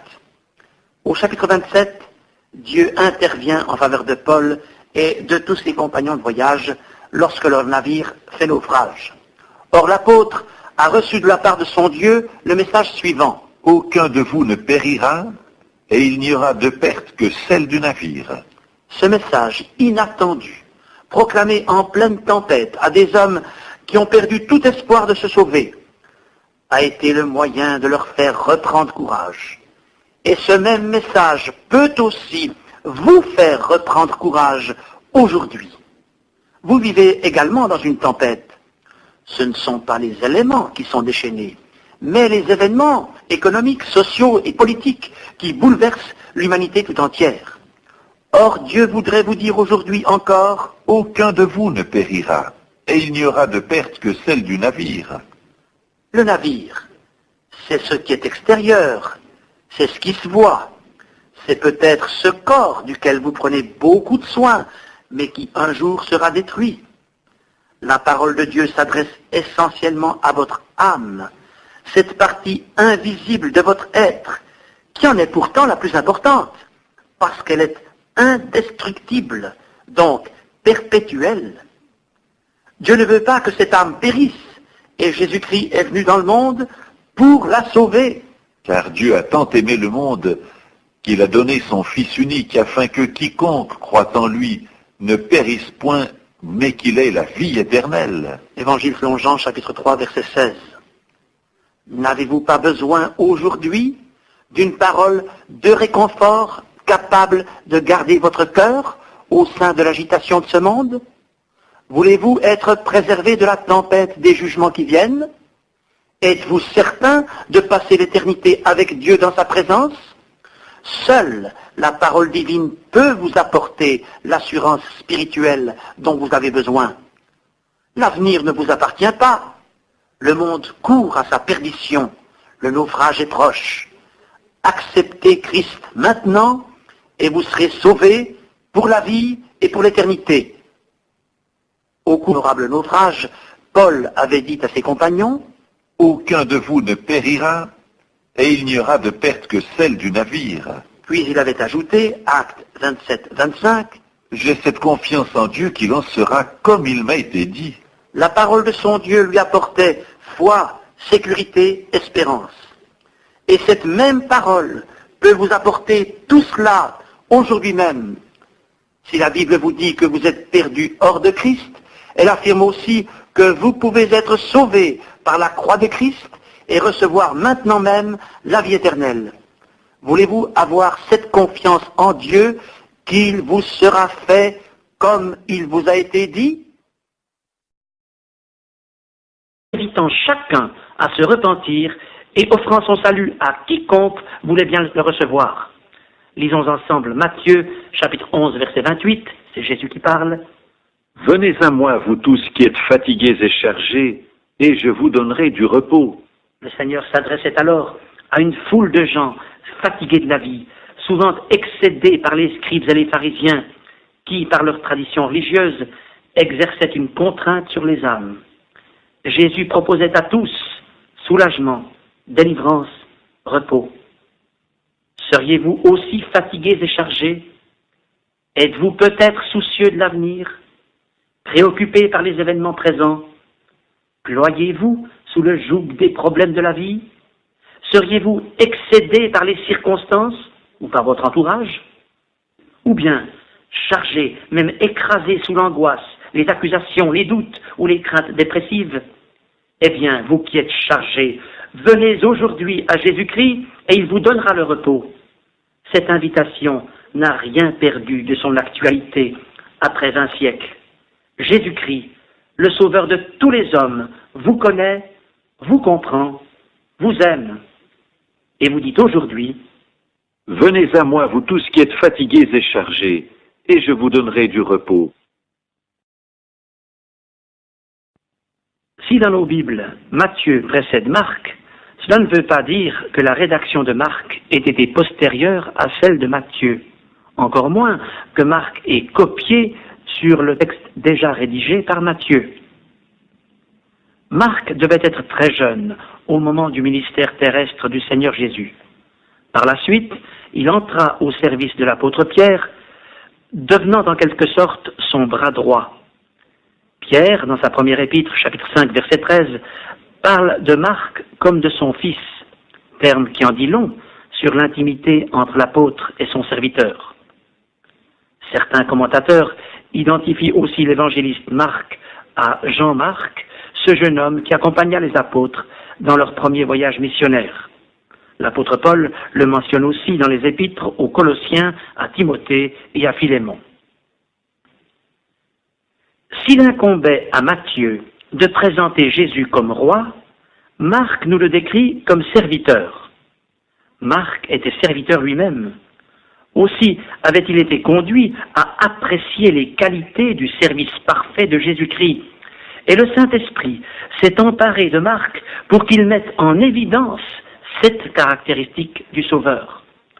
Dans toutes les pages de son évangile, Marc dépeint son Seigneur comme celui qui est venu non pour être servi, mais pour servir et donner sa vie comme la rançon de plusieurs. J'ai cité ici le verset qui peut être considéré comme le thème central de l'Évangile et qui se trouve au chapitre 10, verset 45. Marc ne s'arrête ni sur la naissance, ni sur la généalogie de Jésus-Christ. Il entre immédiatement dans le vif du sujet, le ministère terrestre du Sauveur. Jésus s'est mis au service de ceux qu'il veut sauver, puis ceux-ci servent d'autres en leur proclamant le salut en Jésus. Cet évangile fait aussi ressortir les soins que le Seigneur prodigua à ceux qu'il formait à son service.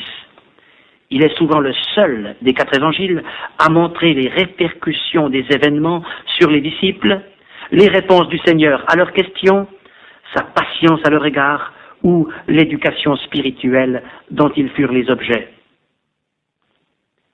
Jésus-Christ était au service de tous, des pécheurs qu'il voulait sauver et des disciples qu'il voulait former. Aussi, le texte de Marc relève-t-il très souvent les actions spontanées et immédiates du Seigneur. Au premier chapitre, il est question de lépreux. Jésus étend la main sur lui et le texte indique « Aussitôt la lèpre le quitta ». Au deuxième chapitre, c'est le cas d'un paralytique à qui Jésus offre pardon et guérison. Il est dit de cet homme « Il se leva à l'instant, prit son lit et sortit en présence de tout le monde ». Au chapitre 3, un homme à la main sèche est guéri instantanément dans la synagogue. Au chapitre 4, les disciples sur la mer sont menacés par la tempête, mais dès que le Seigneur parle, le vent cesse et il se produit un grand calme. Au chapitre 5, un démoniaque est délivré sur le champ. Puis c'est le cas touchant de la guérison d'une femme malade, récit sur lequel nous voulons nous arrêter quelques instants. Voulez-vous lire avec nous Évangile selon Marc, chapitre 5, versets 25 à 34 ? Or, il y avait une femme atteinte d'une perte de sang depuis 12 ans. Elle avait beaucoup souffert entre les mains de plusieurs médecins, elle avait dépensé tout ce qu'elle possédait, et elle n'avait éprouvé aucun soulagement, mais était allée plutôt en empirant. Ayant entendu parler de Jésus, elle vint dans la foule par derrière et toucha son vêtement, car elle disait, « Si je puis seulement toucher ses vêtements, je serai guérie. » Au même instant, la perte de sang s'arrêta, et elle sentit dans son corps qu'elle était guérie de son mal. Jésus connut aussitôt en lui-même qu'une force était sortie de lui, et se retournant au milieu de la foule, il dit, « Qui a touché mes vêtements ?» Ses disciples lui dirent, « Tu vois la foule qui te presse et tu dis, qui m'a touché ?» Et il regardait autour de lui pour voir celle qui avait fait cela. La femme, effrayée et tremblante, sachant ce qui s'était passé en elle, vint se jeter à ses pieds et lui dit toute la vérité. Mais Jésus lui dit, « Ma fille, ta foi t'a sauvée, va en paix et sois guérie de ton mal. » Mettez-vous à la place de cette femme. Elle a dépensé tous ses biens, son état est allé en empirant. Elle entend parler de Jésus, elle s'approche de lui par derrière et touche le bord de son vêtement. Aussitôt, elle est guérie de son mal. Et aussitôt, le Seigneur connaît qu'une force est sortie de lui. Jésus n'est pas un sauveur collectif, mais individuel. Il est sensible à chaque détresse et il prononce le mot de grâce et de libération dont cette femme a besoin, pas seulement pour son corps, mais surtout pour son âme. Ta foi t'a sauvé, va en paix. Vous avez peut-être un problème précis. Et je ne parle pas ici de vos maladies physiques, mais de vos souffrances morales, car le Seigneur Jésus considère toujours l'âme en priorité sur le corps. Vous avez cherché partout des solutions à votre situation, et vous n'avez trouvé que des médecins impuissants devant votre cas. Vous ne pouvez supporter plus longtemps cette souffrance morale. Vous avez besoin d'une délivrance que Jésus-Christ seul peut vous accorder. Faites un acte de foi comme cette femme. Vous n'avez pas à toucher un vêtement ou une relique quelconque, mais par la foi et en priant, vous pouvez vous approcher du Sauveur exactement comme elle. Cette femme est venue par derrière. Elle voulait rester cachée, peut-être un peu comme vous, qui aimeriez vous cacher, garder l'anonymat et venir au Sauveur sans que les autres le sachent. À vrai dire, vous aimeriez voir sans être vu. En cet instant, pourquoi ne pas vous mettre à genoux et venir à Jésus-Christ en toute simplicité? Il peut vous dire, à vous, maintenant, ma fille, mon fils, ta foi t'a sauvé, va en paix. En cet instant, vous pouvez devenir enfant de Dieu, sauvé par la foi en vertu de la grâce de Jésus-Christ, et en cet instant, vous pouvez recevoir la paix de Dieu qui surpasse intelligence. Mais poursuivons notre survol de l'Évangile selon Marc. Dans ce même chapitre 5, Jésus guérit une fillette de 12 ans. Nous lisons à son sujet, Évangile selon Marc, chapitre 5, verset 42, « Aussitôt, la jeune fille se leva et se mit à marcher. » Ce mot « aussitôt », indice du service parfait de Christ, nous le retrouvons au chapitre 6, lorsque Jésus oblige les disciples à monter dans la barque. C'est dans la tempête que Jésus les rassurera. Au chapitre 7, le Seigneur guérit un sourd de qui nous lisons « Aussitôt ses oreilles s'ouvrirent ».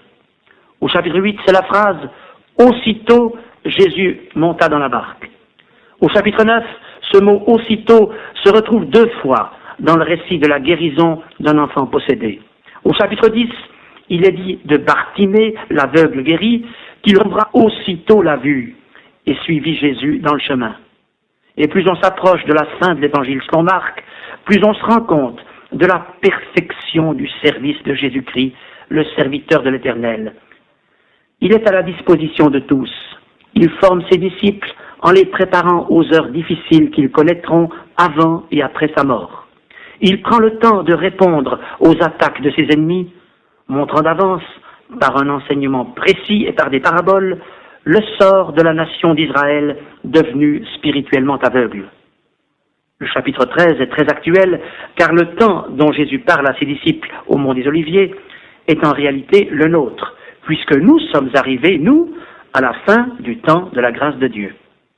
Puis, Marc, chapitres 14 et 15, décrivent en termes à la fois sobres et pathétiques les événements de la Passion. Le Seigneur donne sa vie. Après le service parfait, c'est le sacrifice parfait. Et le lecteur de ces pages sacrées ne peut que conclure avec l'officier de l'armée romaine qui assistait à la crucifixion. Assurément, cet homme était fils de Dieu. Et c'est encore en des termes simples et saisissants que la résurrection de Christ nous est décrite au chapitre 16 de l'Évangile selon Marc. Alors, le Seigneur confie une nouvelle mission aux disciples. Nous lisons au verset 15 de ce chapitre. « Allez par tout le monde et prêchez la bonne nouvelle à toute la création. » Jésus-Christ a servi, il a travaillé, il s'est abaissé au-dessous de tous. Il a donné à ses disciples un exemple pour qu'ils suivent ses traces. Maintenant, c'est aux disciples de servir et de continuer l'œuvre. Et le Seigneur s'engage à les soutenir dans cette tâche. Le dernier verset de l'Évangile le déclare. Le Seigneur travaillait avec eux et confirmait la parole par les miracles qui l'accompagnaient. Marc est l'Évangile du parfait service. Aussi était-ce dans la ligne de sa mission qu'il s'achève avec une promesse précise adressée à ceux qui aujourd'hui suivent Jésus-Christ, le parfait serviteur, pour le servir à leur tour. Le Seigneur s'engage à travailler avec tous ceux qui voudront suivre ses traces et agir comme lui, près de lui et pour lui. Pourquoi n'y aurait-il pas parmi vous un futur serviteur, une future servante de Dieu, disposée à suivre les traces du Maître? Il n'est pas de plus grand bonheur ici-bas que de donner sa vie à Jésus-Christ pour qu'il l'emploie à son service. Le monde n'a pas besoin de moralistes ou de sermonneurs. Il attend des hommes et des femmes qui se donnent par amour pour Jésus-Christ et pour les âmes. Si vous acceptez de suivre les traces de Jésus-Christ, parfait serviteur, en vous plaçant au service des autres, la promesse de l'Évangile selon Marc, chapitre 16, verset 20, s'accomplira aussi pour vous. Le Seigneur travaillait avec eux et confirmait la parole par les miracles qui l'accompagnaient. Et le plus grand miracle, c'est de voir des âmes perdues dans leurs péchés passer des ténèbres à la lumière, des tourments de l'âme à la paix du cœur, de la perdition éternelle à la vie éternelle avec Christ. Chacun des 4 évangiles présente un aspect différent de la personne de Jésus-Christ.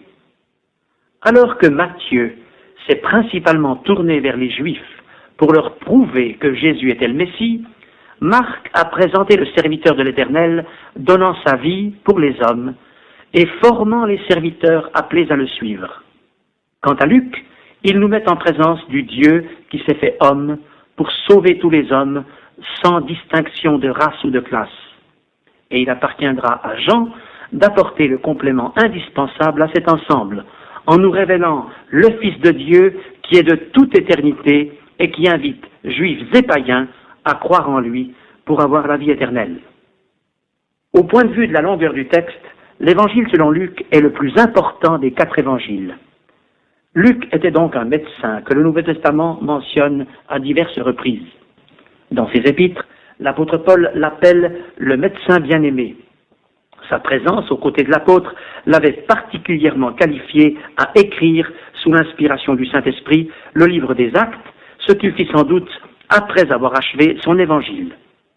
Les commentateurs s'accordent pour penser que c'est aux environs des années 60, lorsque l'apôtre Paul passa 2 ans en prison à Césarée, que Luc écrivit son évangile, alors que les Actes des apôtres ont été probablement rédigés pendant la captivité de Paul à Rome. Habitué de par sa profession à se pencher sur la souffrance, Luc était particulièrement bien placé pour faire ressortir l'aspect profondément humain de la personne de Christ l'homme qui se... Diverses questions se posent au lecteur du Nouveau Testament, et tout d'abord celle-ci. Pourquoi le Nouveau Testament contient-il 4 évangiles plutôt qu'un seul? La venue de Jésus-Christ fut un événement d'une importance exceptionnelle, très certainement l'événement le plus saillant de l'histoire de l'humanité. Aussi est-il compréhensible que Dieu ait voulu plusieurs témoins pour nous raconter ce fait capital, décisif pour des multitudes si l'on considère les conséquences de la mort et de la résurrection de Christ. Permettez-moi de tirer un parallèle. Lorsqu'il se produit quelque chose de particulier dans votre ville ou votre pays, plusieurs journalistes se rendent sur les lieux et font leur compte rendu, souvent chacun à sa manière. Ou bien, lors d'un accident de la route, la police fait appel à plusieurs témoins avant d'établir son constat et d'attribuer les responsabilités. Or, si pour des faits d'importance relative, plusieurs témoins sont parfois nécessaires, n'est-ce pas normal que Dieu en ait choisi plusieurs pour raconter le plus grand événement de l'histoire? Plusieurs témoins, d'accord. Mais pourquoi 4 plutôt que 2 ou 5, par exemple? Il est des raisons précises pour lesquelles Dieu a voulu que nous ayons dans notre Bible 4 évangiles. Jésus-Christ nous y est présenté sous 4 aspects différents. Matthieu le révèle comme roi des Juifs, Marc comme serviteur de l'Éternel, Luc comme parfait homme, et Jean comme fils de Dieu. Il s'agit là de 4 révélations distinctes mais complémentaires qui étaient du reste comme exigées par certaines prophéties de l'Ancien Testament. Des prophéties de l'Ancien Testament? Vous pensez que des prophéties ont comme motivé le caractère particulier de chaque évangile? Eh bien, certainement. Plusieurs exemples nous le montrent. Je pense à 4 annonces messianiques où les prophètes prévoient la venue de Jésus-Christ en introduisant leur déclaration par la préposition « voici ». Zacharie annonce « voici ton roi ». Ésaïe déclare « voici mon serviteur ». De son côté, David propose dans un psaume « voici l'homme ». Enfin, Ésaïe complète avec les mots « voici votre Dieu ». Ne fallait-il pas que le Nouveau Testament apporte en quelque sorte la démonstration de ces 4 voici? Or, les 4 évangiles montrent successivement que Jésus est roi, serviteur, homme et Dieu. Avez-vous d'autres exemples de ce genre? Oui, j'en ai encore 2 à l'esprit. Examinons, si vous le voulez bien, 4 prophéties de l'Ancien Testament où le Messie fut présenté comme le germe, c'est-à-dire la semence de vie envoyée par Dieu dans le monde. Ainsi, Jérémie, au chapitre 23, verset 5 de sa prophétie, disait « Dieu suscitera à David un germe ». C'est le message de l'évangile selon Matthieu, où Jésus-Christ est présenté comme fils de David. Zacharie, au chapitre 3, verset 8, annonce « Mon serviteur le germe ». C'est le message de l'évangile selon Marc. Et plus loin, le même prophète Zacharie reprend la pensée en annonçant « Un homme dont le nom est germe ». Zacharie 6,12. C'est le message de l'évangile selon Luc. Quant à Ésaïe, il précise « le germe de l'Éternel » ou « le germe de Dieu », Ésaïe 4,2, c'est-à-dire Jésus, le Fils de Dieu, message de l'évangile selon Jean. Et maintenant, le deuxième exemple. Je pense aux 4 couleurs des étoffes utilisées dans le tabernacle de Moïse.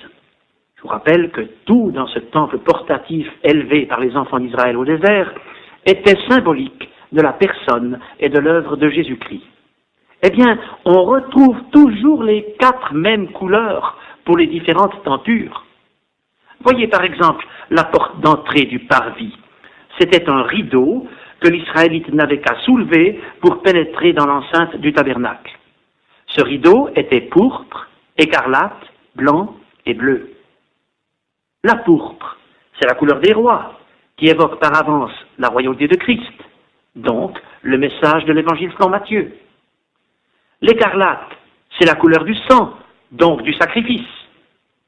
Et l'évangile selon Marc présente Jésus, le serviteur, qui donne sa vie en sacrifice. Le blanc, c'est la couleur de la pureté. Il préfigure Jésus-Christ, homme parfait et sans péché, né miraculeusement par la vertu du Saint-Esprit dans le sein de la Vierge Marie. C'est le message de l'évangile selon Luc. Enfin, le bleu, la couleur du ciel, annonce Jésus-Christ, le Fils de Dieu, descendu du ciel. C'est le message de l'évangile selon Jean. Nous sommes ici en présence de l'une des merveilles de l'Écriture. Il fallait que l'Israélite pénètre dans l'enceinte du tabernacle par cette porte de 4 couleurs pour s'approcher de l'autel des holocaustes où il pouvait obtenir le pardon de ses péchés. Or, cette porte préfigure la personne de Jésus-Christ présentée précisément par les 4 évangiles. N'a-t-il pas dit de lui-même « Je suis la porte, si quelqu'un entre par moi, il sera sauvé » Évangile selon Jean, chapitre 10, verset 9. Oui, Christ est la porte du salut. Celui qui accède à Dieu par lui obtient le pardon de ses péchés et la vie éternelle. Il n'est pas une porte de salut parmi d'autres, mais la porte du salut. Car il n'y a de salut en aucun autre, disait l'apôtre Pierre en Actes 4, 12. Mais comment découvrir les 4 aspects de la personne de Jésus-Christ en lisant les évangiles? On peut les découvrir par certaines comparaisons. Par exemple, la généalogie de Jésus-Christ. Je lis le premier verset de l'évangile selon Matthieu, généalogie de Jésus-Christ, fils de David, fils d'Abraham.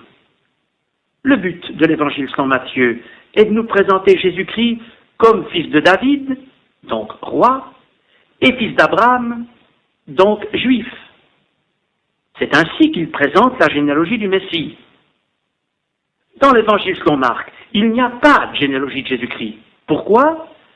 Parce que le but de l'évangile selon Marc était de nous présenter Jésus-Christ comme serviteur. Et qui s'occuperait de la généalogie d'un serviteur? Il est donc dans la Bible des silences voulus de Dieu. Dans l'évangile selon Luc, nous trouvons aussi une généalogie de Jésus-Christ. Elle fait remonter les origines terrestres du Fils de Dieu, non pas à Abraham, mais à Adam. Pourquoi? Parce que le but de l'évangile selon Luc est de présenter Jésus-Christ comme parfait homme. Enfin, dans l'évangile selon Jean, nous chercherions en vain une généalogie de Jésus-Christ. Pourquoi? Le but de l'évangile selon Jean est de nous révéler Jésus comme Fils de Dieu directement descendu du Père. Considérons maintenant un autre fait. Certaines expressions caractéristiques utilisées dans les évangiles mettent en évidence l'orientation de chacun d'eux. Ainsi, l'évangile selon Matthieu cite 18 fois la phrase « afin que les Écritures soient accomplies ». Pour quelle raison? Parce qu'en présentant Jésus comme roi des Juifs, il incombait à Matthieu de démontrer que Jésus était bien le Messie annoncé par les Écritures.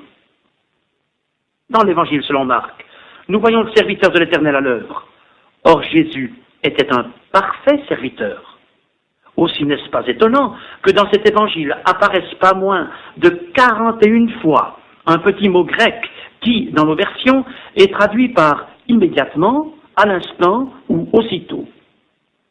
N'est-ce pas là l'indice d'un service parfait? N'est-ce pas le serviteur parfait qui agit immédiatement ou aussitôt? Dans l'évangile selon Luc, une expression réapparaît à diverses reprises. Jésus ému de compassion. Or, ce troisième évangile montre Jésus, homme parfait, rempli de compassion pour la souffrance des hommes, prêt à les guérir et à les sauver. Enfin, dans l'évangile selon Jean, nous trouvons 81 fois le verbe croire et 35 fois le mot vie. Comme nous l'avons dit tout à l'heure, l'évangile selon Jean révèle Jésus comme Fils de Dieu. Or, il faut croire au Fils de Dieu pour avoir la vie. Ainsi, les mots et expressions caractéristiques de chacun des évangiles font ressortir le message distinctif que le Saint-Esprit réservait à chacun d'eux. Mais arrêtons-nous encore sur l'orientation générale du message de chacun des évangiles.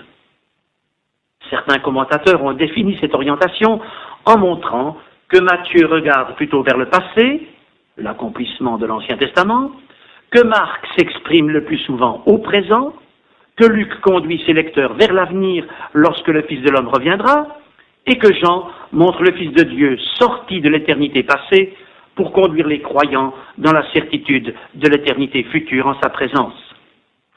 Peut-être que ce schéma ne tient pas suffisamment compte de la richesse des évangiles, tous remplis à divers degrés du passé, du présent, de l'avenir et de l'éternité. Mais quoi qu'il en soit, l'éternité est devant chacun de nous. Si vous n'avez pas encore accepté Christ comme votre sauveur, la solution à l'important problème de la mort et de l'au-delà, c'est qu'aujourd'hui, vous vous mettiez en règle avec Dieu et que vous vous repentiez devant lui en confessant votre péché et que vous reconnaissiez que Jésus-Christ a porté à la croix du Calvaire votre condamnation en expiant votre iniquité. Alors, vous recevrez la vie éternelle, ce qu'il vous certifie lui-même dans l'Évangile selon Jean, chapitre 5, verset 24. En vérité, je vous le dis, celui qui écoute ma parole et qui croit à celui qui m'a envoyé a la vie éternelle et ne vient point en jugement, mais il est passé de la mort à la vie. Au cours des premières décennies de l'Église primitive, les témoins oculaires de la vie terrestre de Jésus-Christ racontaient autour d'eux les événements auxquels ils avaient assisté. Mais, avec leur disparition progressive, le besoin d'un texte écrit s'est fait sentir. C'est alors que Dieu a choisi 4 témoins de ces événements extraordinaires et, sous l'inspiration du Saint-Esprit, ils ont rédigé le récit de la vie terrestre de notre Seigneur Jésus-Christ. Mais dites-moi, en quelle langue les évangélistes ont-ils écrit leurs textes? Ils l'ont écrit dans la langue qu'ils connaissaient le mieux, probablement l'araméen pour Matthieu et très certainement le grec pour Marc, Luc et Jean. Et que savons-nous de Matthieu, l'auteur du premier évangile? Cet homme était un publicain, nous dirions aujourd'hui peut-être un percepteur d'impôts ou, si vous préférez, un douanier qui prélevait pour le compte de l'autorité romaine les taxes que les voyageurs devaient payer en passant d'une province à l'autre. La profession de Matthieu devait le rendre plutôt impopulaire auprès des Juifs, en général hostiles à l'autorité occupante. Néanmoins, le Seigneur choisit Matthieu, que le texte biblique appelle aussi Lévi, et cet homme, habitué à consigner par écrit les sommes qu'il percevait, a été employé dans l'orientation à laquelle sa profession l'avait préparé pour montrer à ses compatriotes l'importance de ce qui est écrit dans l'Ancien Testament. Effectivement, l'expression « afin que les Écritures soient accomplies » revient fréquemment comme un leitmotiv dans cet évangile, car le Saint-Esprit avait assigné à Matthieu cet objectif, prouver aux Juifs par l'Ancien Testament que Jésus était leur Messie. Si c'est là le message central de l'évangile selon Matthieu, pouvez-vous citer un exemple qui le démontre? Oui, je vous invite à lire au chapitre 21, les versets 4 et 5. Matthieu 21, 4 et 5. Matthieu décrit ici l'entrée du Seigneur à Jérusalem. Puis il dit « Ceci arriva afin que s'accomplisse ce qui avait été annoncé par le prophète. Dites à la fille de Sion, voici ton roi vient à toi. » Tous les chapitres de l'évangile selon Matthieu mettent en relief la royauté de Jésus-Christ. Matthieu 1 présente les titres généalogiques du roi.